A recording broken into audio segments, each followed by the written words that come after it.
जय माता की दोस्तों, कैसे हैं आप सब। तो आज हम आपके लिए लेके आए हैं दशा माता व्रत की कथा। पूजा विधि कब पड़ता है, कैसे इसकी पूजा की जाती है, वो सब कुछ मैं आपको बताऊंगी। तो इससे पहले अगर आपने हमारे चैनल को सब्सक्राइब नहीं किया है तो प्लीज़ सब्सक्राइब कर लीजिएगा बेल के साथ में, जिससे कि नोटिफिकेशन आपको मिलती रहे। तो चलिए शुरू करते हैं।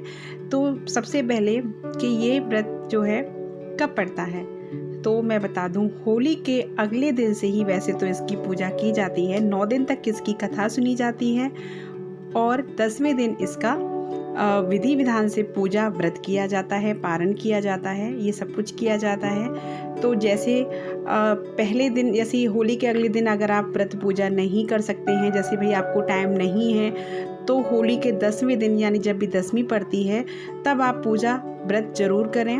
और नहीं तो आपके पास टाइम है तो आप होली के अगले दिन से इसकी कथा शुरू कर दें। हर दिन की अलग अलग कथा होती है 9 दिन तक। और 10वें दिन जो इसका जो हम डोरा बनाते हैं, गंडा बनाते हैं, वो मैं आपको आगे बताऊंगी कि आपको पूजा विधि में क्या क्या करना है, तो उसकी पूजा की जाती है। तो अब आती है बात कि इसकी पूजा विधि क्या क्या इसे हमें करना चाहिए।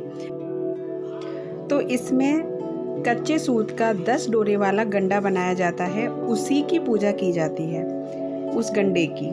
तो चलिए अब आपके साथ हम बताते हैं किस तरीके से आपको क्या क्या करना है। माता का व्रत रखा जाए उस दिन जब तक पूजा ना हो, किसी को कोई वस्तु, यहाँ तक कि आग तक नहीं देते हैं। पूजा से पहले उस दिन किसी का स्वागत भी नहीं करना चाहिए। एक नोक वाली पान पर चंदन से दशा माता की प्रतिमा बनाई जाती है। पृथ्वी को लीप कर चौक पर उस पर पटरा रखते हैं, पटरे पर पान को रखते हैं, पान के ऊपर गंडे को दूध में भिगो कर रख देते हैं। हल्दी पुष्प और अक्षत से गंडे की पूजा की जाती है और घी गुड़ बताशा आदि से भोग लगता है। हवन करने के बाद कथा कही जाती है। कथा समाप्त होने पर पूजा की सामग्री को गीली मिट्टी में रखकर मौन धारण कर व्रत करने वाली स्त्री मिट्टी को अच्छी तरह अपने ऊपर फेरती हुई फिर स्वयं ही कुएं या तालाब में सिराकर पारण करती है। पारण के समय बोलना नहीं चाहिए, पारण को थाली में नहीं छोड़ना चाहिए, थाली को पानी से धोकर भी पी लेना चाहिए। तो चलिए अब मैं आपको इसकी कथा सुनाती हूँ। तो चलिए पहली कथा शुरू करते हैं। बोल दशा माता की जय। एक राजा था, उसकी 2 रानियां थी। ज्येष्ठ रानी की संतान नहीं थी, छोटी रानी के पुत्र था। राजा छोटी रानी को राजकुमार को बहुत प्यार करता था। बड़ी रानी छोटी रानी से ईर्ष्या करने लगी। बड़ी रानी सौतिया ढहा के कारण राजकुमार के प्राण हर लेना चाहती थी। एक दिन राजकुमार खेलता खेलता बड़ी रानी के चौक में चला गया। बड़ी रानी ने राजकुमार के गले में एक काला सांप डाल दिया। छोटी रानी राजकुमार की माता दशा माता का व्रत किया करती थी। राजकुमार दशा माता का ही दिया हुआ था। दशा माता की कृपा से राजकुमार के गले का सांप आप ही सरक कर चला गया। एक दिन बड़ी रानी ने राजकुमार को विष मिले लड्डू खाने को दिए। राजकुमार जैसे ही लड्डू खाने को हुआ तो दशा माता ने रानी का रूप धारण कर उसके हाथ से लड्डू छीन लिया। बड़ी रानी का यह वार भी खाली गया। रानी को बड़ी चिंता हुई कि किस प्रकार मैं राजकुमार को मार दूं। तीसरे दिन जब राजकुमार पुनः उनके आंगन में खेलने गया तो रानी ने उसे पकड़कर गहरे कुएं में धकेल दिया। क्योंकि कुआं जो था वो बड़ी रानी के आंगन में बना था, इसलिए किसी को भी पता भी नहीं चला और राजकुमार कहाँ चला गया। उत्तम जलाशय, शुद्ध स्वच्छ मकान, ऐसी ही दिव्य वस्तुओं में सदैव माँ दशा माता का वास रहता है।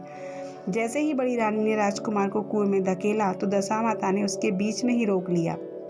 इधर दोपहर हो जाने पर राजकुमार के न लौटने पर राजा व छोटी रानी को चिंता सताने लगी। इधर दशा माता को इस बात की चिंता हुई कि राजकुमार को उसके माता पिता के पास किस प्रकार पहुंचाया जाए। राजकुमार को तलाश करने वाले कर्मचारी निराश होकर बैठ गए। राजा व छोटी रानी पुत्र शोक में रोने लगे। तब दशा माता ने भिखारिन का रूप रखकर राजकुमार को गले से लगाए राजद्वार पर पहुंची। वह राजकुमार को एक वस्त्र में छिपाए हुए भिक्षा मांगने लगी। सिपाहियों ने उसे धुतकार कर कहा, तुझे भिक्षा की पड़ी है और यहाँ राजकुमार खो गया है। सब लोग दुख और चिंता से व्याकुल हो रहे थे। इस पर दशा माता बोली, भाइयों, पुण्य का प्रभाव बड़ा ही विचित्र होता है। यदि मुझे भिक्षा मिल जाए तो संभव है कि खोया हुआ राजकुमार भी तुम लोगों को मिल जाए। यह कहकर वह देहरी के भीतर पैर रखने लगी। सिपाहियों ने उसने आगे बढ़ने से रोका। उसी समय दशा माता ने बालक का पैर वस्त्र से बाहर कर दिया। सिपाहियों ने समझा कि कुंवर तो उसके हाथों में है, इसलिए उन्हें अंदर जाने दिया। दशा माता कुंवर को लिए भीतर चली गई। उनके राजकुमार को चौक में छोड़ दिया और वापस चल दी, परंतु रानी ने दशा माता रूपी विकारिन को देख लिया था। उन्होंने कहा कि खड़ी रह, तू कौन है? तू 3 दिन से मेरे बेटे को छिपाकर कहाँ रखा था? तूने ऐसा क्यों किया? मेरे प्रश्न का उत्तर तो तुझे देना पड़ेगा। दशा माता उसी क्षण ठहर गई। उन्होंने बताया कि मैं तुम्हारे पुत्र की चोरी करने वाली नहीं हूँ। मैं तो तेरी आराध्या देवी दशा माता हूँ। मैं तुझे सचेत करने आई हूँ कि तेरी सौत से ईर्ष्या द्वेष भाव रखती है। वह तेरे पुत्र के प्राण हर लेना चाहती है। एक बार उसने तेरे पुत्र के गले में काला सांप डाल दिया था, जिसे मैंने भगाया था। दूसरी बार उसने इसे विष के लड्डू खाने को दिए, जिन्हें मैंने उसके हाथ से छीन लिए थे।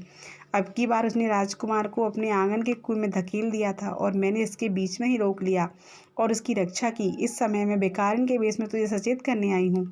यह सुनकर छोटी रानी दशा माता के पैरों पर गिरकर क्षमा मांगने लगी। छोटी रानी विनीत भाव से बोली, जैसी कृपा आप मुझ पर साक्षात दर्शन देकर की है, मैं चाहती हूँ कि आप सदैव इस महल में वास करें। मुझसे जो सेवा बनेगी, पूजा बनेगी, वो मैं करूँगी। इस पर दशा माता बोली, मैं किसी के घर में नहीं रहती हूँ। जो श्रद्धापूर्वक मेरा ध्यान स्मरण करता है, मैं उसी के हृदय में वास करती हूँ। मैंने तुझे साक्षात दर्शन दिए हैं, इसलिए तुम सुहागनों को बुलाकर उनको यथाविधि आदर सत्कार के साथ भोजन करवाओ और नगर में ढिंढोरा पिटवा दो कि मेरे लिया हुआ सभी लोग गंडा लें, व्रत करें, पूजा करें। ये इतना कहकर दशा माता अंतर्ध्यान हो गई। रानी ने अपने राज्य की सौभाग्यवती स्त्रियों को निमंत्रण देकर बुलाया और उबटन से लेकर शिरोमणि श्रृंगार तक उनकी से यथाविधि शुश्रूषा करके गहने आदि देकर भोजन कराकर विदा किया। उसने अपने राज्य में ढिंढोरा पिटवा दिया कि अब से सब लोग दशा माता का गंडा लिया करें। बोल दशा माता की जय। आप सच्चे भाव से श्रद्धा से दशा माता की व्रत पूजा करते हैं तो संभव ही दशा माता आपकी सारी दशाएं, जो आपकी बुरी दशाएं हैं, वो सबको ठीक करेंगी और आपके घर में भी खुशियां बरसाएंगी। बोले दशा माता की जय।